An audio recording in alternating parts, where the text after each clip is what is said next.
Góðan daginn. Gott að sjá okkur. Ég lofaði sjálf með því að tala hægt í dag. Ég veit ekki hvort ég stend við það. Þetta búið að vera langur dagur. Ég er að reyna eitthvað nýtt forrit sem heitir Prezi. Ég ætla að prófa mig áfram.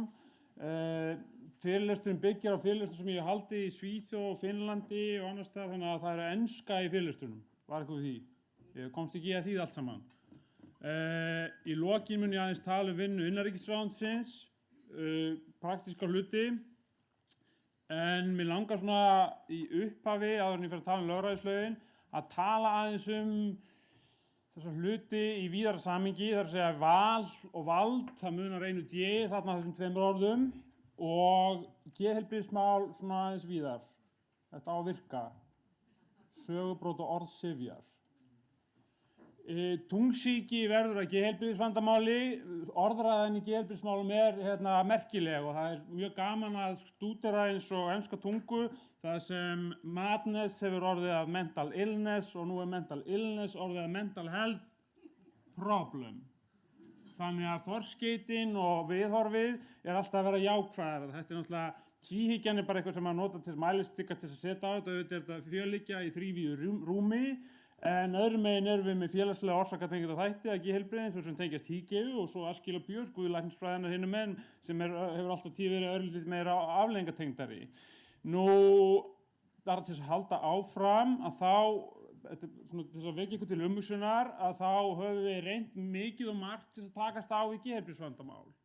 William Tuck á sínum tíma, kveikari í Pennsylvaníu og ásamt öðrum reyndu moral treatment sem var miklu svona húmanískari og alla staði svona mannúlegri kannski heldur en seinna reyndum vegna þess að með Francis Galton, frænda Darwin upp úr 29 fer að koma svona þetta kantíana approach, þetta hlutlæga nálgun að geðheilbrigðismálum og Ugo Serletti til dæmis fyrstu til að reyna rafskautmeðferðina, Agnes Monitz, portugalskur taugaskurðlæknir með það rosalega ambisjónir að fá Nóbelsverðlaunin sem hann fékk á endanum fyrir framheillanám sem hann framkvæmdi á 50 rúmlega portkonu frá London í fyrsta sinn og Smith Climber Friends kom inn með fyrsta Neuroleptic-lyfið upp úr 52 þórasínið sem var rekordlyf í gróða.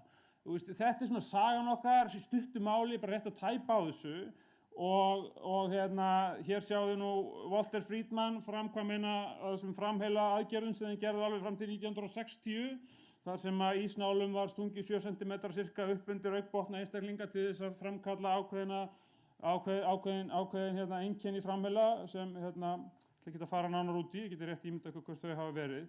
Þannig að ég bara benda á það almennt með þessu, ég ætla ekki að setja geðlæknisfræðina og læknisfræðina í slæmt ljós. Hún er hins vegar svolítið með við allt annað tilraunakendari en önnur læknisfræði. Ég held að séu flestir sammála það vegna þess að ég bara setja þetta lærdóminn það ljós að sama hátt og við núna hristum höfuðið við þessum aðferðum sem voru iðkaðar fyrir 50-60 árum og jafnvel skemmri tíma að þá munið þið það að það er alveg örugt að börnin ykkar og barnabörnin munu hrista höfuðið yfir þeim aðferðum sem við erum að beita í dag. Mér langaði bara að setja þetta í samhengi. Við er engin endanleg lausn á einu í þessum málaflokk.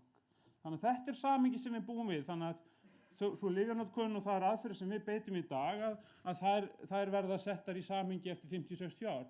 Og það sem Auður minntist í rám open dialogue, þetta er frábært. Að geðrofi sé bara eðlilegt og það sé bara að takast á þetta svona. En ef til vill er þörfin fyrir ójafnvægi hjá markaðnum svo mikil og of litlir peningar í heilsu og of miklir peningar í vanheilsu til þess að við náum og allavega ekki nógu hratt áfram. Kerfið þarfnast ójafnvægis. En, kerfið og notandi þess. Það er staðreynd að það voru 6 geðraskanir skráðar á Initial Census of Mental Patients miðja 19. öld. Nú er það nærri 300 og fer enn fjölgandi með DSM-5. Staðan hjá okkur hér, samkvæmt OECD, til dæmis bara þunglyndislyfin 2000 og 2011 og þið sjá Ísland þarna neðst á listanum, við notum langmest af löndum innan OECD. Ekki segja að það sé rangt eða rétt, þetta er bara staðreynd. Þannig eru hlutirnir. Og ég tók þetta kvót eftir Faris og Phillips sem Society has a seemingly unstable capacity, even hunger, to accept and endorse newly defined mental disorders that help to define and explain its emerging concerns. Fjölgun greiningana er alveg með ólíkindum þegar maður fer að skoða þetta og sérstaklega lesa bók eins og eftir Alan Francis, helsta höfund DSM-4 kerfisins sem nú er helsti gagnrýnandi DSM-5. Þannig að þið sjáuð kontroversjónar í þessu og bara svona í samhengi. En hvað hafa notendur helst verið að ræða? Á árunum sem ég var hjá Alþjóðaheilbrigðisstofnuninni, þá eyddi ég miklum tíma í það að ferðast milli landa og hitta notendur í ólíkum löndum, aðallega í Austur-Evrópu og Evrópu, og ræða við þá innan geðsjúkrahúsum og ekki innan geðsjúkrahúsum áhersluatriði þeirra. Og það var viðurkenningin og valdeflingin og það var þáttöku, það var búseta, atvinna, menntun og áhrif og aðrir þættir eins og mannréttindi, rétturinn að hafna meðferð, rétturinn á trúnaðarmanni, fyrirgefið, fordómar, mismunun, meðferð og þjónusta. En hvað eiga þessi þættir sameiginlegt með þáttum sem skipta okkur öll sem manneskjur máli? Þetta eru sömu þættirnir. Fólk sem greinist með geðraskanir er bara eins og allt annað fólk, nema þeim hefur bara fjölgað alveg rosalega, við erum 1,4 hérna inni. Þannig að við erum bara öll í sama liði í þessari baráttu hérna, eða baráttu við hvað þá. En bara vekja ekki til umhugsunar þetta. Svo bara rétt í lokin, hvað er mikið tíma eftir? Er ekki góðan tíma? Ég bara enda hérna á innanríkisráðuneytinu. Ok. Nei, ég stend mig ekki að tala hægt. Sko, alþjóðleg ferli við stefnumörkun og löggjöf í geðheilbrigðismálum. Hið huglæga eðli geðheilbrigðismála, sem er huglægt mat á huglæga ástandi, án blóðprufu, þvagprufu, röntgenmynda, hlutlægra aðferð til að sýna fram á eitt eða neitt. Leiðir iðulega sér löggjöf og stefnur í málaflokknum sem geta verið margræðar og margræð og háð túlkun. Betur innleidd í orðum en aðgerðum og á endanum stýrt af fullvalda þjóðum. Það eru fullvalda þjóðir sem ákveða það hvernig þeir vilja hátta sínum málum í heilbrigðismálum, öllum málum og stofnunin Sameinuðu þjóðanna eins og Alþjóðaheilbrigðisstofnunin, Evrópusambandið eða Evrópuráðið eru ráðgefandi hvað þetta varðar. Við höfum reyndar fengið ágætis ábendingar hér frá Evrópuráðinu, sérstaklega nefndvarandi pyntinganefndinni og breytt ykkur í samkvæmi við ábendingar þeirra. En orðsifjafræðin á ensku alþjóðleg umræða er þessi, hún er mjög mjúk. Hún er observes, notes, is aware, recognizes, welcomes, recalls, það er mjög mjúkt vald, soft power, getting people to want what you want them to want. Það er það sem orðræða og orðsifjafræði alþjóðastofnana gengur út á. Við þurfum ekkert endilega að taka mark á þessu. En hins vegar skoðaðir eru þeir sáttmálar og samningar sem hafa verið gerðir og snerta val og vald og öll byggist þessi samningagerð og löggjöf Vesturlandana á svolítið mikið einu manni, John Stuart Mill, sem var reyndar langt á undan sinni samtíð, þetta séu flestir sammála það. Og ég ætla að ræða hans aðeins betur hér á næstu glæru. En skaðalögmál hans litar alla löggjöf og deklarasjónir og samninga bæði sem alþjóðasamfélagið og einstaka þjóðir hafa gert. Það er þess að löggjöf þjóðanna og samninga og sáttmála alþjóðasamfélagsins. Og ég búinn að lesa þetta yfir og fara í gegnum þetta. Ég get alveg fullyrt að skaðalögmálið er lykilþáttur, en það hefur svolítið verið samt togið og teygt. Þarna erum við með mannréttindayfirlýsinguna, EFTA og svo síðasti samningurinn er samningur Sameinuðu þjóðanna réttindi fatlaðra og ef hann verður innleiddur þá gæti það farið svo að réttindi jaðarhópsins og fatlaðra muni ýta mannréttindum allra fram vegna þess að það er bara hreint út tekið fyrir það að fólk sé nauðungarvistað. Þannig að við skulum átta okkur á því að þarna getur jaðarhópur ýtt fram almennum mannréttindabótum. Ég er ekki að segja þessi rétt eða rangt, ég er ekki að segja að við getum verið án nauðungarvistina, ég er bara að segja að ef til vill í okkar samfélögum þar sem samfélagslega ábyrgðin hefur farið hratt frá samfélagslega ábyrgð að einstaklingsbundnu rétti eftir seinni heimsstyrjöldina sérstaklega, að það er þessi réttur jaðarhópsins að ýta fram jafnvel mannréttindabótum fyrir alla. Aðeins Mill og skaðalögmálið. Skaðalögmálið bara í einni setningu, the only purpose for which power can be rightfully exercised over any members of civil community against his or her will is to prevent harm to others. Þetta er grundvallarlögmálið sem öll löggjöf mótast út frá. Og margir hafa skrifað þetta, Bertrand Russell og náttúrulega Mill og margir aðrir og þessi subjektífa get out clause það að það sé þetta réttlæta nauðung og valdbendingu gagnvart frjálsum þegnum í samfélagi án þess að þeir hafi brotið lögin eða unnið neitt að sér á þessum forsendum er rosalega erfið af því hún er alltaf huglæg. Hvenær er ég hættulegur öðrum?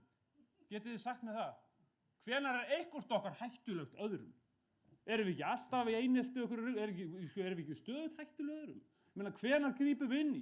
Valdið þeirra læknanna. Það alveg klárt. En þeir þurfa að fara eftir löggjöf. Og þá aðeins að löggjöfinni.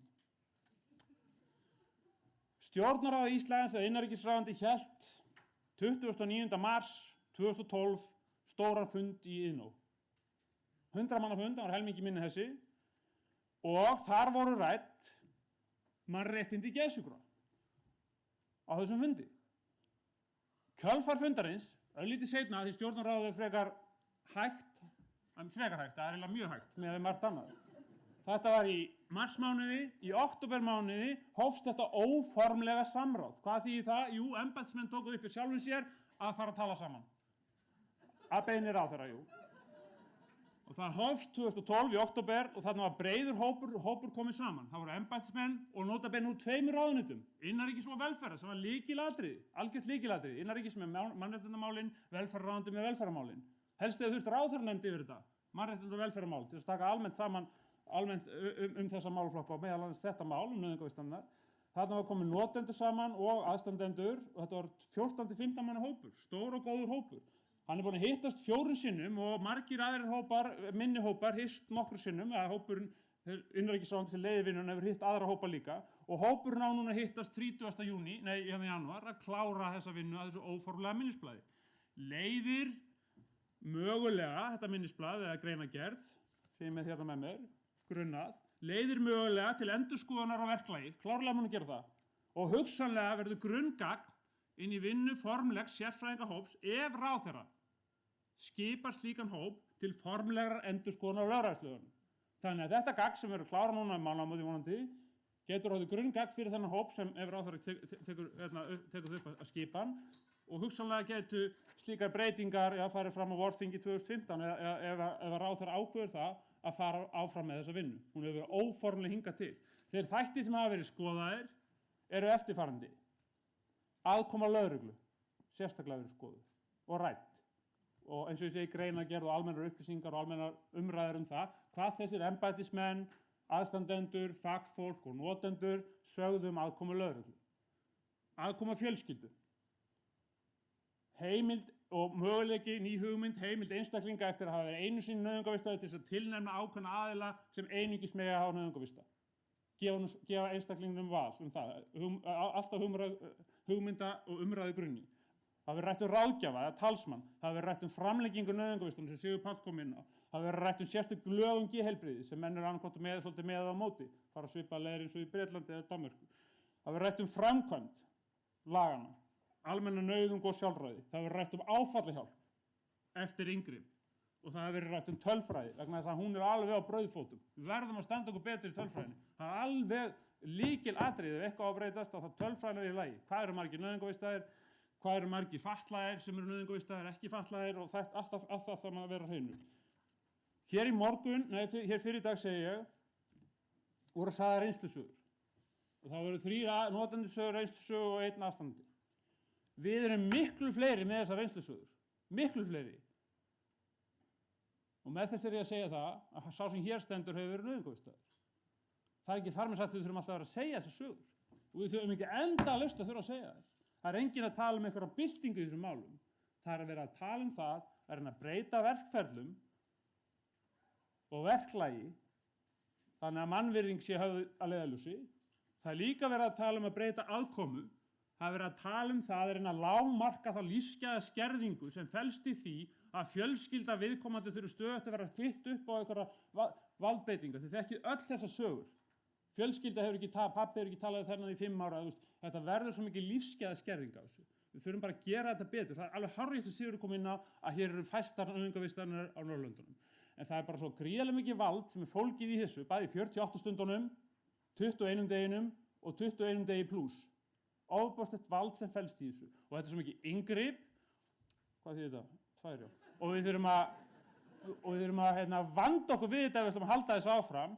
En svo vekja athygli á því að þetta, svo flott sem hann auðvitað kom inn á þetta, með undirmeðvitundina.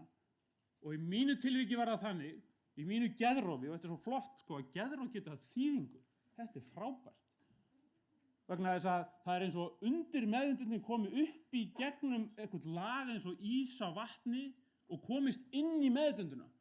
Í mínu geðráfi var bíll sem var nú með BA666, BA9, vegna þess að 6 + 6 eru 12 og 1 + 2 eru 3 og 3 + 6 eru 9. Hann var blár og húsið, þarna hinum með götunum var blátt, þar með kom bíllinn frá því húsi og því húsi var líka númer 9. Þetta kallið þið geðveiki. Þetta er mjög lógískt.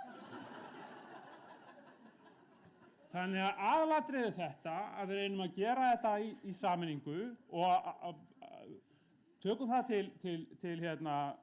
til hliðsjónar að vinnan er búin að vera í gangi síðan eins og ég segi, síðan október 2012 og töluvert langt komin og við megum ekki tapa okkur í einhvern sensationalisma yfir vegna þess að það er svo óbærslega tilfinningar í þessu, svo rosalega mikið tilfinningar.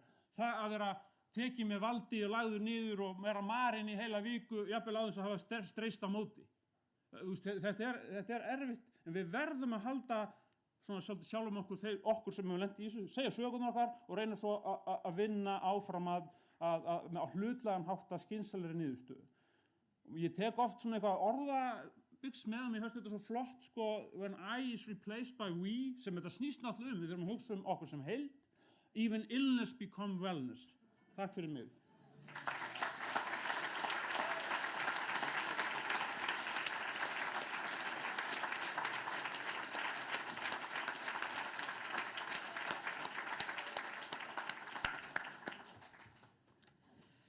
Nú þessum erindahluta þessa málþings lokið og ég ætla að biðja ykkur að klappa aftur fyrir öllum þeim sem héldu erindi núna eftir kaffi.